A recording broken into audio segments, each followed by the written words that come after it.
दिवस जो कि हर वर्ष 10 दिसंबर को मनाया जाता है। इसके उपलक्ष्य में आपके सामने एक नाटक की प्रस्तुति करने जा रहे हैं, जिससे आप न केवल आत्महत्या से जुड़ी जानकारी बल्कि आत्महत्या से भी बचा सकते हैं और इससे न केवल आप खुद की जान बल्कि किसी और की भी जान को बचा सकते हैं। तो यह कहानी है दो महिला की। एक है खुशी जो कि आज के ज़माने की आत्मनिर्भर महिला है, लेकिन न जाने किस बात से बहुत परेशान है, और दूसरी है बबली जो कि एक सीधी सादी लड़की है और नौकरी छूट जाने के कारण काफ़ी दुखी है। तो आइए मिलते हैं खुशी। खुशी अपने ऑफिस में बैठकर काम कर साइड में कुछ सोचती है।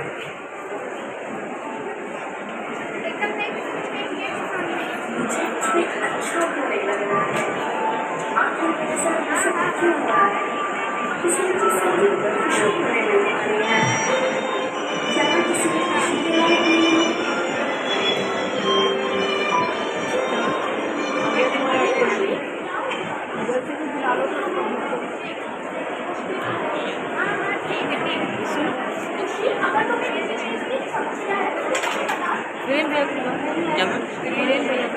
इधर खड़े हैं।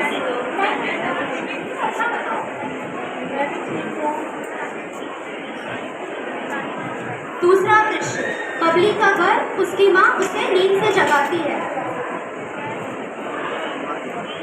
बबली, ओ बबली, उठ जा, इतना सोएगी, बहुत ज़्यादा सोने लगी आज, उठ जा जल्दी खाना खा ले, जगह पे भी जाना है।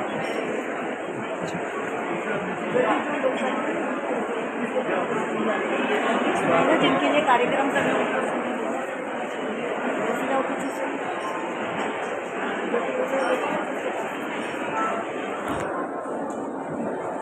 ठीक है। आपको कैसे बताऊँ कि मेरी नौकरी चली गई है और मेरे पास पैसे भी नहीं हैं। घर पर अपने पैसों की पत्थर गए, ये सारी बात मैं मुझको कैसे बताऊँ? कुछ समझ नहीं आ रहा है। कुछ और ले लो बबली, एक रोटी और खा ले। कहाँ से आ रही है?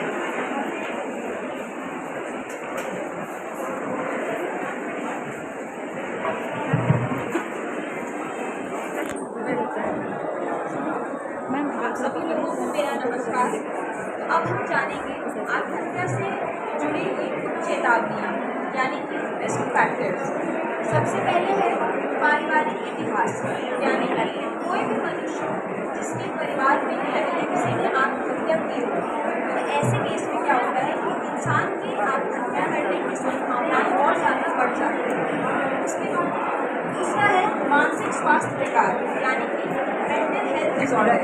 कोई भी मनुष्य किसी भी मानसिक डिसऑर्डर यानी कि मानसिक स्वास्थ्य विकार से गुजर रहा हो, जैसे कि डिप्रेशन यानी कि अवसाद, स्किज़ोफ्रेनिया, बाइपोलर डिसऑर्डर जैसी बीमारियों से अगर कोई भी मनुष्य ग्रसित है, ऐसे में भी आत्महत्या की संभावनाएं और ज़्यादा बढ़ जाती हैं। इसके बाद है पदार्थ दुरुपयोग, यानी कि किसी भी नशीले पदार्थ का उपयोग करना। कोई भी मनुष्य अगर बहुत ही ज़्यादा मात्रा में किसी भी नशीले पदार्थ जैसे कि अल्कोहल यानी मदिरा, कोई सिगरेट, कोई भी दवाओं का दुरुपयोग कर रहा हो, या फिर मरीवाना, गांजा ऐसी चीज़ों का उपयोग कर रहा हो, तो इन सारे केसेस में भी आत्महत्या की संभावनाएं बढ़ जाती हैं। सामाजिक एकांत, सोशल आइसोलेशन, कोई भी मनुष्य अगर लोगों से ना मिलजुल के खुद ही अकेले रह रहा है।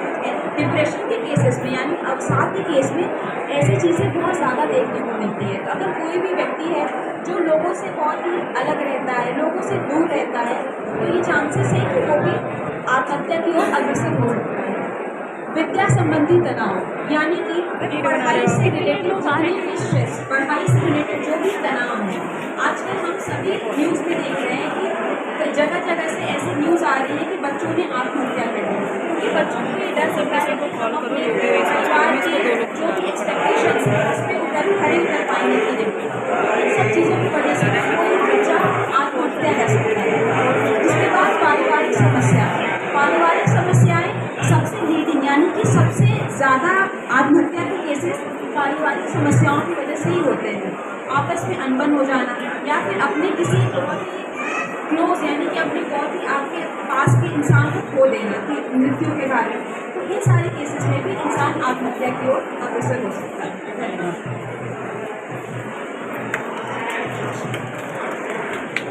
चलिए बढ़ते हैं अगले दृश्य की ओर। अगला दृश्य खुशी का घर। खुशी अपने पति ओम से कुछ बात करने का प्रयास करती है।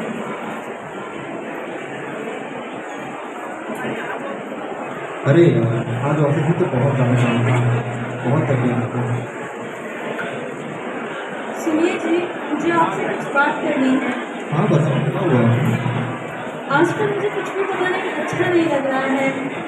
मन में अजीब अजीब से ख्यालात आ रहे हैं। मेरा दिल बैठा जा रहा है, मन भारी हो रहा है। टीवी पे देखते हो क्या है? ऐसा लग रहा है कि मैं इन सब चीज़ों से दूर चली जाऊं, अपने आप को एक अंधेरे में कैद कर लूँ, फिर वापस ना आऊँ, सबसे कहीं दूर चली जाऊँ, खुद को खत्म कर लूँ। मैं क्या करूँ, मुझे कुछ समझ में नहीं आ रहा है। आप सुन रहे हैं ना? जी, आज खाने में क्या बनाने वाली हो?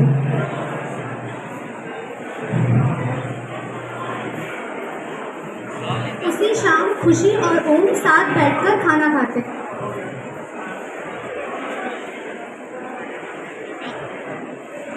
बैठो, तुम भी खाओ।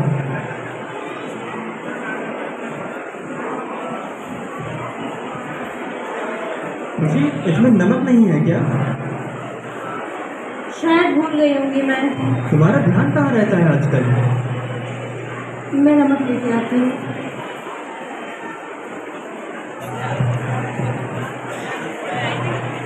अगला दृश्य बबली का घर। उससे पहले हम जानते हैं। अब मैं आपको बताने वाली हूँ आत्महत्या की चेतावनियाँ के बारे में। सबसे पहला ये है कि अगर किसी भी इंसान को स्वयं के प्रति नकारात्मक विचार आ रहे हैं, वो निराशावादी सोच रख रहा है, अगर वो समाज से अपने आप को अलग रख रहा है, किसी भी सामाजिक कार्यक्रम में सम्मिलित नहीं हो रहा है, अगर वो जोखिम भरे कामों में अपने आप को सम्मिलित कर रहा है, खुद को नुकसान पहुंचाने की कोशिश कर रहा है, बार बार आत्महत्या की बातें कर रहा है, अगर उसके व्यवहार में चिड़चिड़ापन और गुस्सा हमें दिखाई दे रहा है, या फिर वो खुद को समाज का बोझ समझ रहा है, वो पहले के प्रति अभी ज़्यादा सो रहा है, अगर उसे बार बार मरने के ख्याल आ रहे हैं, या फिर उसके मूड में बदलाव आ रहा है, तो ये सारी चीज़ें आत्महत्या की चेतावनियाँ होती हैं।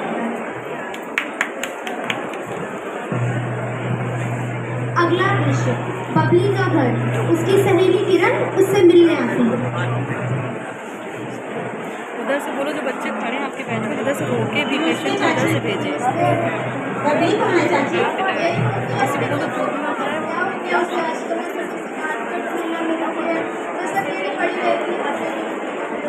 अच्छा ठीक है चाची, मैं मिल के आती हूँ बबली से। और बबली कैसी है तू? यार मेरी ना नई नई नौकरी लगी है, मतलब वहाँ मेरे कितने सारे दोस्त बन गए हैं, मेरे इतने सारे दोस्त हैं और वो इतने अच्छे हैं, इतनी मज़ा आती है वहाँ काम करने में। अरे हम यहाँ से भी कोई आया रहा ये लो खाओ। क्या हुआ बबली, तू खा क्यों नहीं रही? तू सुन रही है? नहीं सुननी मुझे तेरे ऑफिस की कोई बात नहीं करना मुझे तुझसे कोई बात, बस मुझे अकेला छोड़ दे। बबली क्या हुआ बता, तू परेशान लग रही है। बोला ना एक बार नहीं है कोई बात, बोला ना एक बार अकेला छोड़ दे, चली जाए यहाँ से। बबली मैं तेरे बचपन की दोस्त हूँ, कोई परेशानी है तो तू मुझे बता, भरोसा कर मुझ पर। बोला ना एक बार मुझे अकेला छोड़ दे यहाँ से और चली जा, मुझे कुछ नहीं बताना है किसी को। पता नहीं क्यों बार बार लोग आ जाते हैं मुझसे पूछने से, मुझे भी कुछ बताना ही नहीं होता।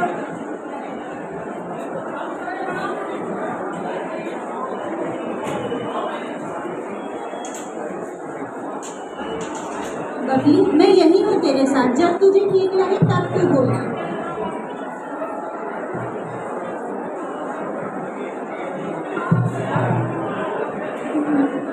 तुझे तो पता है ना कि मेरी नौकरी चली गई है और घर में पैसों की कितनी तंगी है।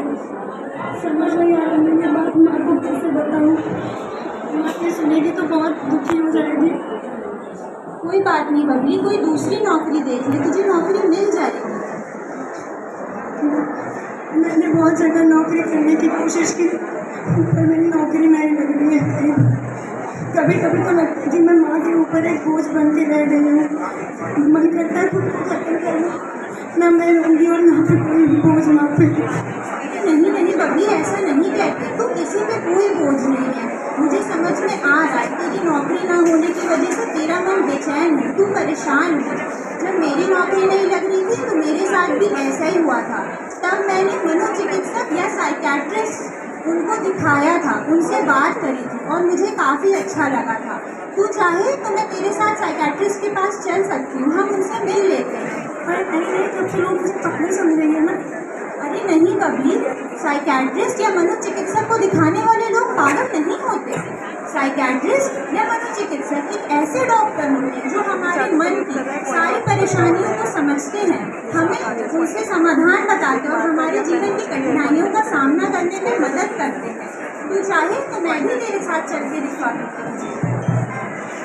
और इसके उपरांत तू चाहे तो कुछ हेल्पलाइन नंबर है जहाँ पे तू बात करके अपने मन की बातें और परेशानियाँ उन्हें बता सकती है, तुझे अच्छा लगेगा।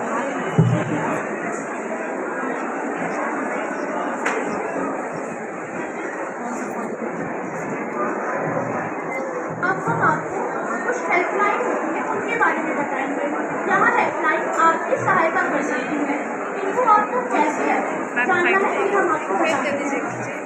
आपकी कोई भी समस्या हो तो आप उनको फोन करके अपनी समस्या उन्हें बता सकते हैं। यहाँ आपकी पूरी जानकारी को गुप्त रखेंगे, जैसे आपका नाम, आपकी समस्या या आपकी समस्या से संबंधित कोई भी जानकारी है वह पूरी तरह से गुप्त रखी जाएगी। आप इन हेल्पलाइन पे कॉल करके अपनी सारी समस्याएं भी बता सकते हैं। इनके टीम मेंबर्स जैसे कि साइकेट्रिस्ट यानी मनोचिकित्सक और काउंसलर आपकी पूरी सहायता करते हैं और आपकी पूरी जानकारी को एकदम गुप्त रखते हैं। ये जो सेवाएं हैं आपको ऑफलाइन पे उपलब्ध हैं, यानी आप इनसे सामने से जाकर मिल करके अपनी समस्याएं बता सकते हैं तथा इनसे फोन पे बात करके भी आप इनकी सहायता ले सकते हैं। देखिए, जैसे ये हेल्पलाइन हमने बताई हुई है, आप इन हेल्पलाइन को अपने फ़ोन पे लिख सकते हैं या आप कॉपी पे पेन से लिख सकते हैं। अगर आपको कभी इसकी ज़रूरत ना पड़े तो हो सकता है कि आपके किसी सगे संबंधी को इसकी आवश्यकता पड़ सकती है, तो कृपया इनको लिख लें और जब भी किसी को भी कोई भी आवश्यकता हो तो इनको आप उनको बता सकते हैं, जिससे किसी की जान बच सकती है। बहुत अच्छा काम किया बच्चों आप लोगों ने। तो चलिए चलते हैं अगले दृश्य की ओर। खुशी अपनी सहेलियों से मिलती है और उनसे अपनी बात करने की कोशिश करती है।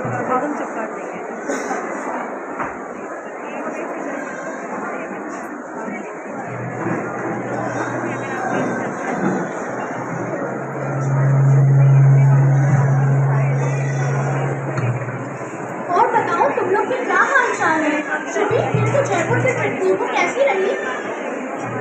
हाँ यार, बड़ा मज़ा आया जयपुर में। वहाँ के लोग, वहाँ का खाना का बहुत ही बढ़िया। सुनो, मुझे तुम लोगों से कुछ बात करनी है। कम से कम तुम लोग तो मुझे सुनोगे, समझोगे। हाँ हाँ, बोल मुझे, क्या बात है? पता नहीं आजकल मुझे कुछ ठीक क्यों नहीं लग रहा है, कुछ भी अच्छा नहीं लग रहा है। मेरे मन में अजीब अजीब से ख्याल आ रहे हैं, मेरा दिल भारी हो रहा है, मन बैठा जा रहा है। मेरा मन कर रहा है कि मैं कहीं चली जाऊं, कुछ कर लूं। मैं क्यों ही हूँ यहाँ पर, क्या कर रही हूँ इस दुनिया में, मुझे कुछ समझ में नहीं आ रहा है। मेरा मन कर रहा है कि मैं खुद को ख़त्म कर लूँ।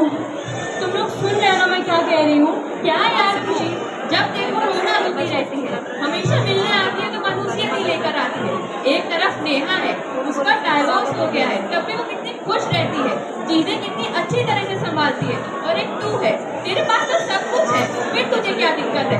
और रही बात जिंदगी खत्म करने की, तो जो बादल बरसते हैं वो बरसते नहीं।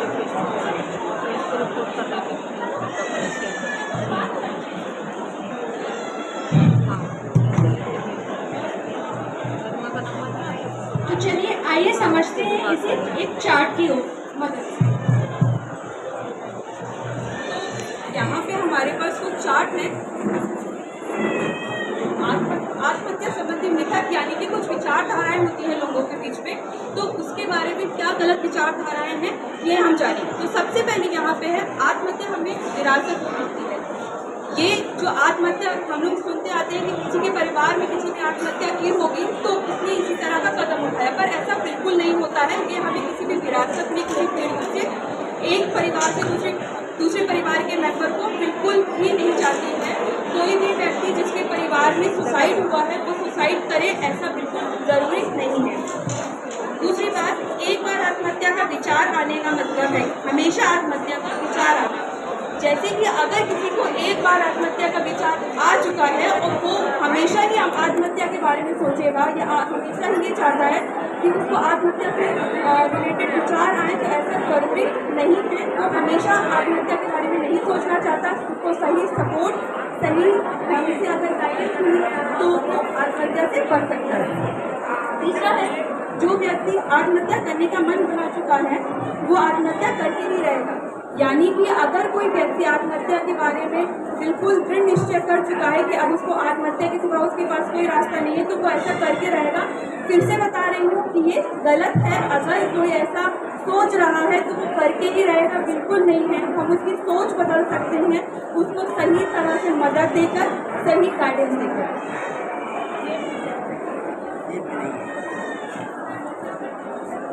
जैसा कि मेरी फ्रेंड मीना ने बताया, आत्महत्या से रिलेटेड मिथ यानी कि मिथ। अब हम बात करेंगे उसके फैक्ट्स के बारे में यानी कि तथ्य। तो सबसे पहला तथ्य ये है कि आत्महत्या के बारे में बात करना मुश्किल है। आत्महत्या के बारे में बात करने से इसे रोकने में मदद मिल सकती है। यानी कि आत्महत्या एक ऐसा विषय है जिसके बारे में लोग एक दूसरे के बारे में बात करने से थोड़ा झिझकते हैं कि कोई मेरे बारे में क्या सोचेगा। लेकिन अगर आप उसके बारे में, अगर किसी भी इंसान के मन में ऐसा ख्याल आ रहा है तो आप अगर उसे खुल के ये बात बताते हैं तो शायद आत्महत्या को रोका जा सकता है। दूसरा, जो लोग आत्महत्या की बात करते हैं वो सहायता और समर्थन की उम्मीद रखते हैं। यानी कोई भी व्यक्ति अगर आप बता रहा है कि मेरे मन में आत्महत्या के ख्याल आ रहे हैं तो वो आपसे मदद की उम्मीद कर रहा है। जैसे कि पिछले सीन में भी हमने देखा कि कैसे खुशी अपने दोस्तों के बारे में दोस्तों से बताती है कि मुझे कुछ अच्छा नहीं लग रहा है, मेरा जी कर रहा है मैं यहाँ से कहीं चली जाऊँ। तो ऐसी चीज़ों उसके बाद आत्महत्या के अधिकांश मामलों में चेतावनी के संकेत पहले ही मिल जाते हैं। इसलिए यह जानना ज़रूरी है कि चेतावनी के संकेत क्या हैं और उन पर ध्यान देना चाहिए। जैसे कि मैंने इससे पहले आपको चेतावनियों के बारे में भी समझाया है।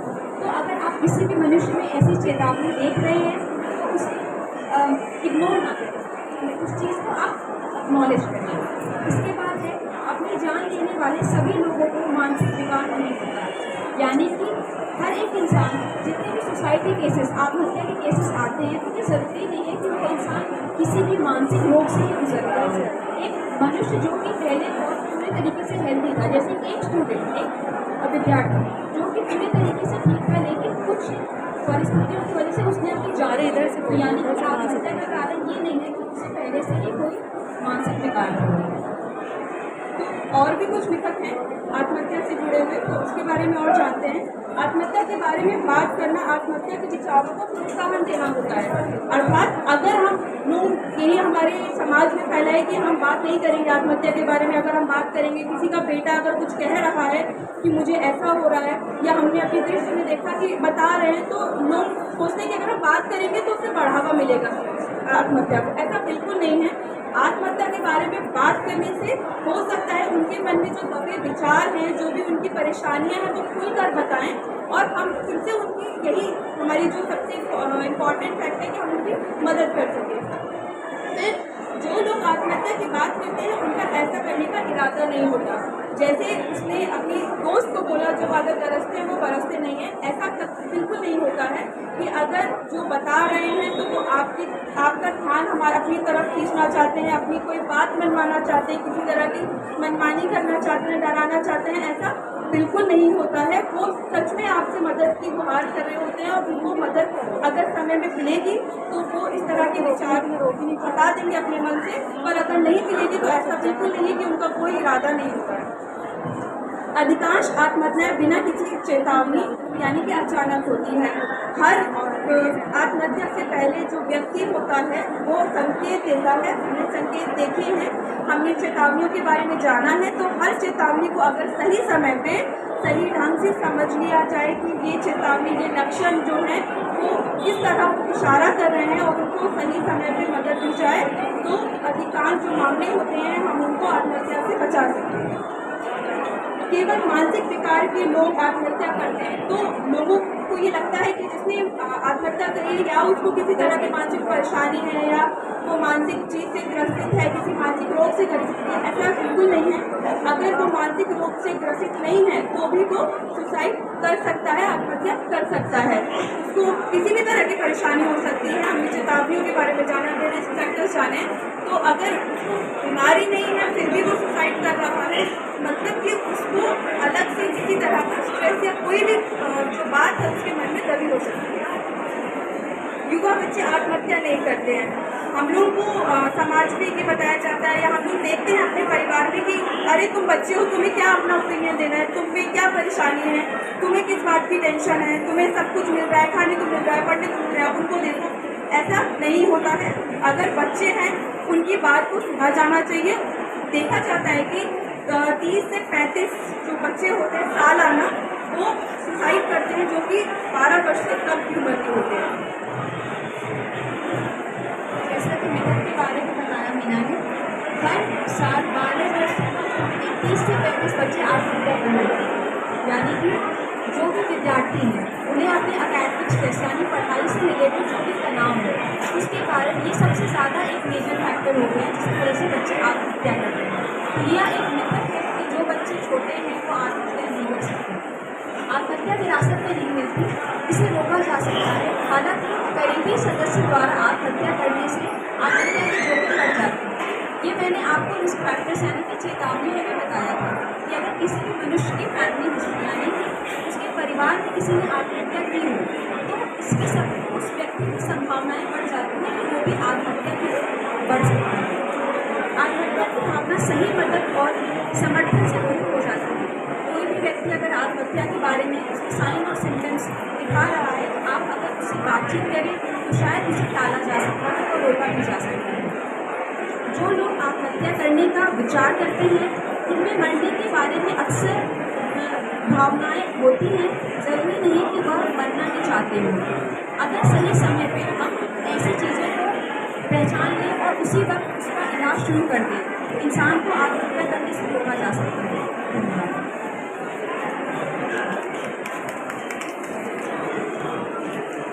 अगला दृश्य, खुशी का घर। खुशी कुछ सोचते हो।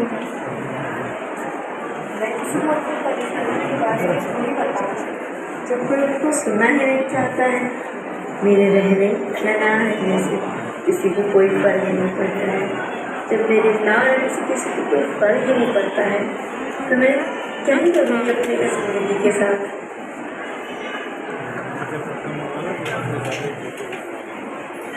खुशी उस दिन अपने पति के लिए उसकी पसंद का खाना बनाती है। अरे उनको जाने दीजिए मैम, उनको जाने दीजिए।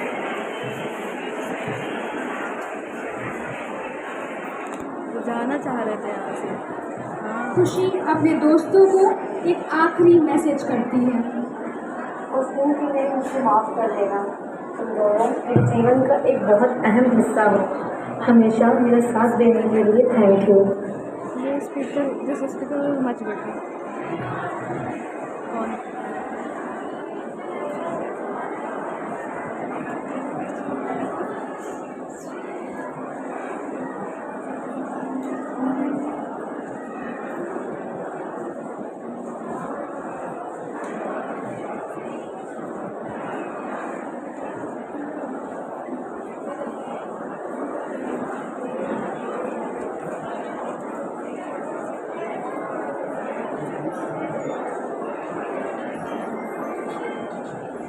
दो महीने बाद किरण अपनी दोस्त बबली से मिलने आती है। और बबली अब तू कैसी है?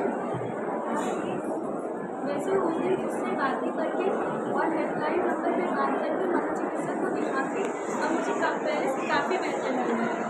इससे मेरा बहुत बहुत शुक्रिया। अगर तुम ना होती तो पता नहीं आज मैं यहाँ होती भी कि नहीं। तुमने उस समय मुझे सुना, समझा और मुझे अकेला नहीं छोड़ा।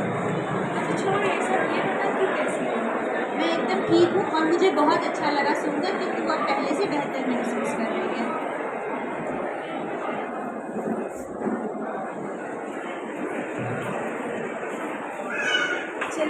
जानते हैं कि किसी व्यक्ति जिसे आत्महत्या का ख्याल आ रहा हो उसे बचाने की 5 कदम हम क्या ले सकते हैं।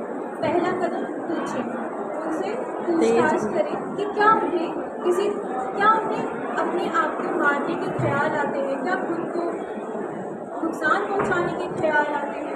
दूसरा कदम, उन्हें सुरक्षित रखें, उनको किसी भी तरीके के खतरे वाले स्थान से या वस्तुओं से बचा कर रखें, उन्हें दूर रखें।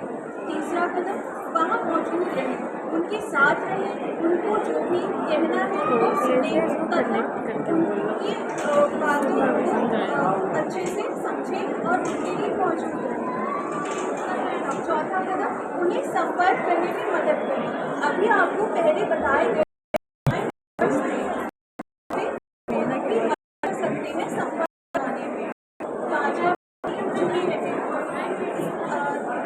इस समस्या के टल जाने के बाद भी आप उनसे जुड़े रह सकते हैं। उनसे संपर्क बनाए रखना बहुत ज़रूरी है, क्योंकि वह अगर एक बार कोशिश कर चुके हैं तो आगे भी ऐसा हो सकता है कि वह फिर से कोशिश करें कि उन्हें आपकी ज़रूरत हो सकती है।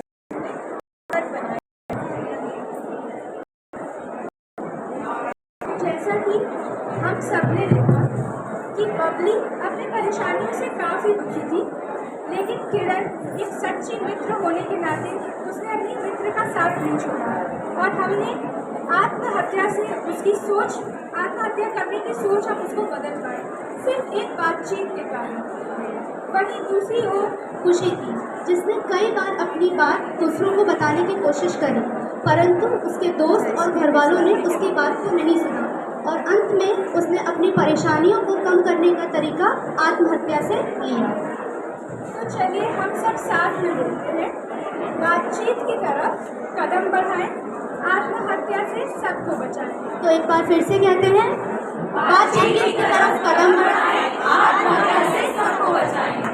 धन्यवाद।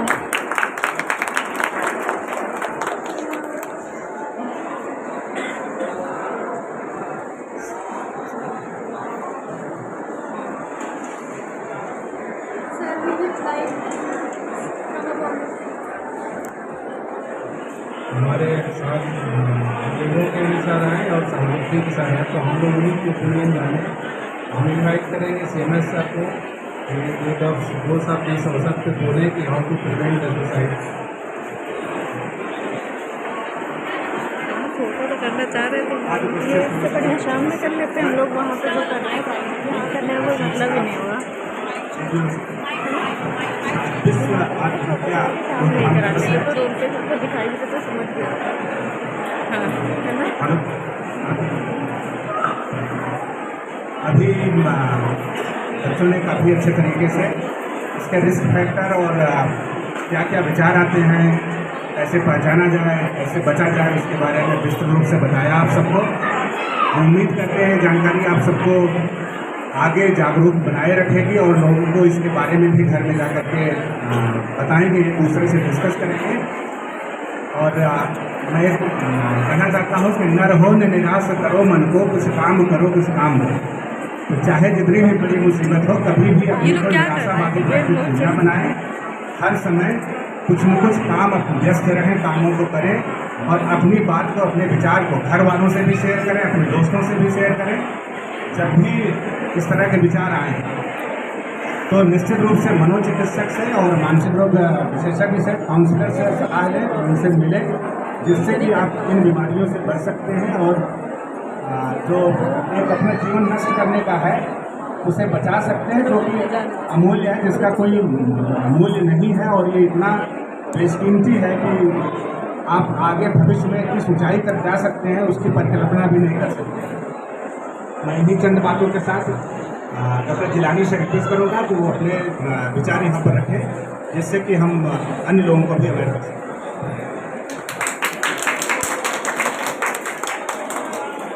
नमस्कार। आज विश्व आत्महत्या दिवस है और ये देखा गया है कि पिछले 2 दशकों में जो आत्महत्या की जो रेट है वो 7 गुना बढ़ा है। और 2 दशक पहले ये सुना जाता था कि आत्महत्या किसानी करती है, लेकिन ये बहुत ही दुर्भाग्य है कि आत्महत्या एक 5 साल का बच्चा भी पहले में कर रहा है, 5 साल का, 10 साल का, 15 साल का, और इन सब में एक मैकेनिज्म बन गया, ये एक हमारी पर्सनालिटी में एक रिएक्शन बन गया है। किसी भी चीज़ को, कोई भी चुनौती है उसको हम रिएक्ट करने लगे, और जब वो नहीं सॉल्व होता है उस रिएक्शन में हम एक एक्सट्रीम चीज़ बोलते हैं कि आई विल क्विट, मैं जान दे दूँगा, मैं हाथ काट दूँगा, अगर तुमने मेरी बात नहीं मानी तो मैं कूद जाऊँगा। और ये इन्वेस्टर ने ये देखा गया है कि पैशन उठाया, इसके एक कारण है कि उनकी पर्सनालिटी के जो ट्रेड्स होते हैं, एक महत्वपूर्ण जो एक एस्पेक्ट होता है, सहनशीलता कम होती जा रही है, और ये सहनशीलता कम होने के कारण किसी भी चीज़ का फौरन रिएक्ट करके रिस्पॉन्ड आज के इन्वेस्टर को समझना चाहिए कि कोई प्रॉब्लम है, कोई चुनौती है तो आप उसको एज ए चुनौती भी परसीव कर सकते हैं, एज ए प्रॉब्लम भी कर सकते हैं। अगर सपोज एग्जाम को आपने एज ए चुनौती परसीव किया तो आपके अंदर एक मोटिवेशन आएगा कि मुझे इसमें एक्सेल करना है, और आप मेहनत करोगे फील में रिस्पॉन्सिबिलिटी। लेकिन अगर उसी एग्जाम को अगर आपने एज ए प्रॉब्लम परसीव किया तो आपके इसमें प्रॉब्लम को मैग्नीफाई करें और आप उससे करने लगें। नहीं सर, सबको सर और भी सबके आना तो उन्होंने ख़त्म करें, सबको पेशेंट ना थक रहे हैं। आने के कारण हम अपनी बात को चूँकि हमारा एजुकेशन लेवल बढ़ रहा है, हमको एक ओपिनियंस के लिए बहुत ही स्ट्रॉन्ग होता है, और हमें ये लगने लगा है कि जो मेरा ओपिनियन है वो दूसरा भी मानेगा, और जब दूसरा नहीं मानता है या फेलियर होते हैं देखने कम, उस स्थिति को सहनशील बर्दाश्त नहीं होता, तो वो एक ब्रेक होता है सोसाइटी में। हर मेडिकल कॉलेज यानी यहाँ भी यूनिवर्सिटी में हर हफ्ते 3-4 केसेस सोसाइटी आते हैं, कुछ रिप्लेसमेंट। ज़्यादातर केसेस यह मेल होते हैं या यही न्यूली मैरिड फीमेल, उस फीमेल्स को आप खुद ही देख के समझ पा जाओगे कि 4 साल से शादी को और बिल्कुल बहुत ही बच्चा उसके रीज़न ये कि मैं स्ट्रॉन्ग ओपिनियन को मैं चाहता हूँ कि लोग मेरे ओपिनियन हम दूसरे की सुनने की तैयार नहीं। सबसे इम्पॉर्टेंट बात है कि कोई भी आए या हमें सबको एक अच्छा सुनना चाहिए। बहुत बार ऐसा होता है कि जब हम अपना दुख किसी को बताते हैं तो पुरानी कहावत है कि किसी को बोल देते हैं तो मन गुस्सा होता है, इनफैक्ट हमें उसका सोल्यूशन मिल जाता है, इसलिए मेरा मन गुस्सा होता है। और लोगों को एक बताना चाहते हैं कि गवर्नमेंट का ड्यूटी में पिछले कुछ सालों से बहुत ही अच्छा इंस्ट्रूमेंट देने वाले हैं, और एनी टाइम ऑफ डे और नाइट रात में 3 बजे 4 बजे देने वाले से कॉल इकट्ठे हो सकते हैं, और आपकी आइडेंटिटी कोई डिस्प्यूट नहीं है, वो आपको फौरन फ़ोन करके आपको समझाएंगे, आपकी बातों को घंटों आधे घंटे 1 घंटे सुनते हैं।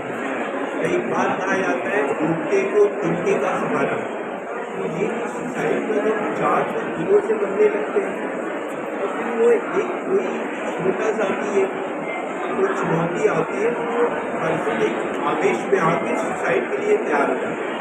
अगर वो उसी टाइम पहले बात को फोन कर ले तो वो उसकी बातें सुन लो, वो डूबते को तिनके का सहारा मिल जाता है, उसको एक सोचने का टाइम मिल जाता है कि भैया अभी कोई है मैं हेल्प ले सकता हूँ।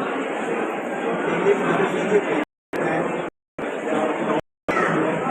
कोई भी शरीर उसको यूज करे बहुत ही अच्छा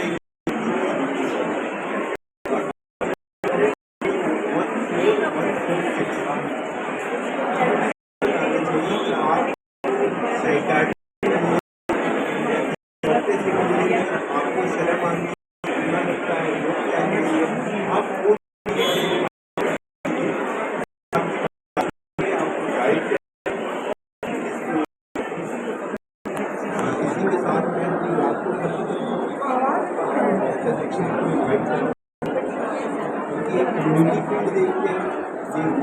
एरियाज को ज़्यादा जानते हैं, रूरल एरियाज में भी सुसाइड रेट जो है वो बढ़ता जा रहा है।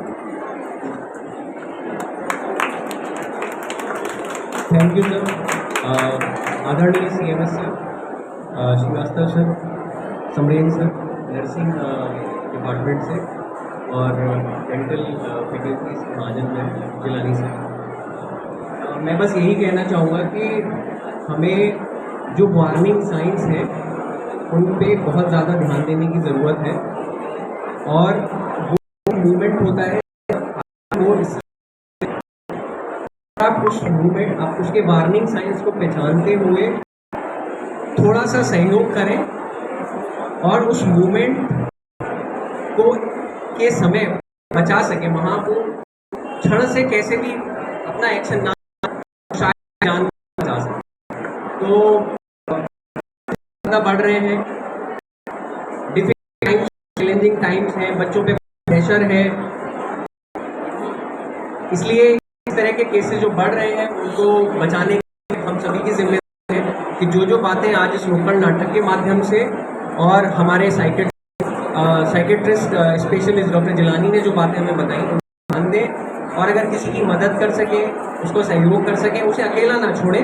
और अगर कोई ऐसा आपसे नेगेटिव कमेंट्स बातें कह रहा है कि उसे ऐसा फील होता है तो उसे गंभीरता से लें।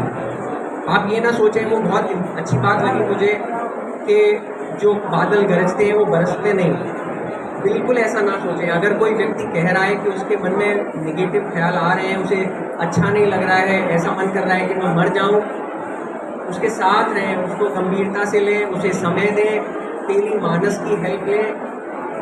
बस यही बातें इम्पोर्टेंट है। Thank you so much.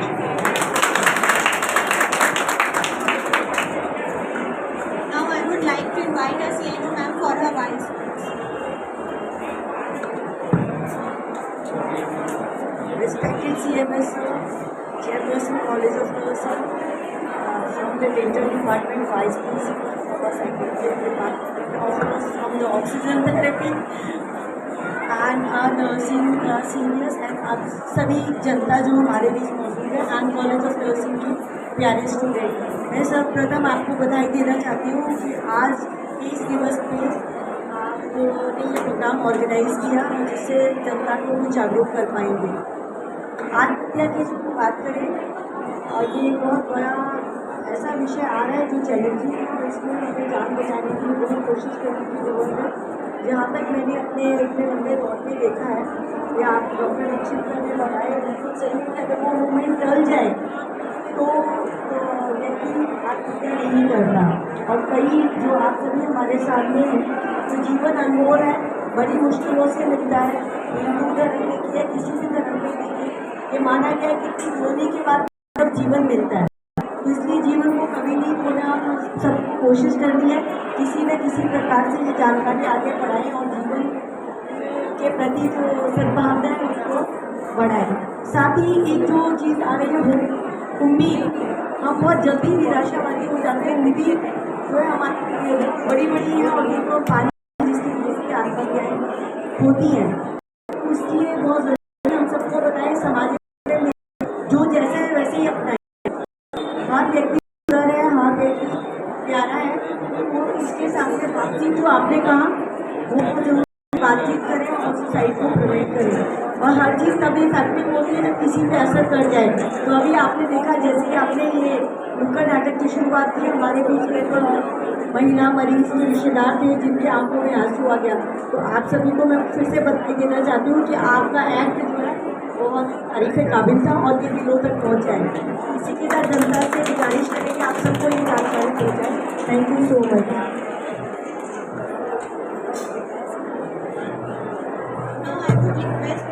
Now I would like to invite our principal ma'am, our vice principal ma'am, College of Nursing, Dr. Priyanka Pathak, for her talk.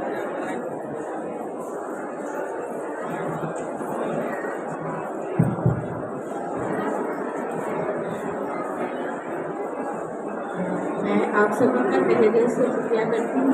CMS sir, doctor Sumit CNO madam, chairperson sir, doctor Shahir Jilani, और 6 semester students, faculty, miss Manorama, miss इनाम, who has planned किया, role play का motivate किया और बाकी college के सारे teachers, CN madam, हमारे हॉस्पिटल से ऑफिसर्स, नर्सिंग सुपरिटेंडेंट और हमारे टीचर्स और आप सभी, आज जो आपको इन्फॉर्मेशन दी गई है, आप ये आगे साझा करें ताकि और भी लोग जो इन सब परेशानियों से जूझ रहे हैं उनको ये जानकारी मिले।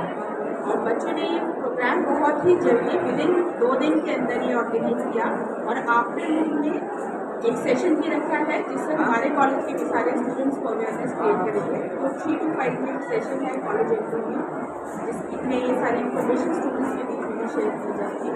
तो मैं तहे दिल से आप सभी का शुक्रिया करती हूँ कि आपने ये सुना और ये इन्फॉर्मेशन प्लीज़ आप आगे भी सबको साझा कीजिए ताकि हम किसी जान को बचा सकें और किसी के काम आ सकें।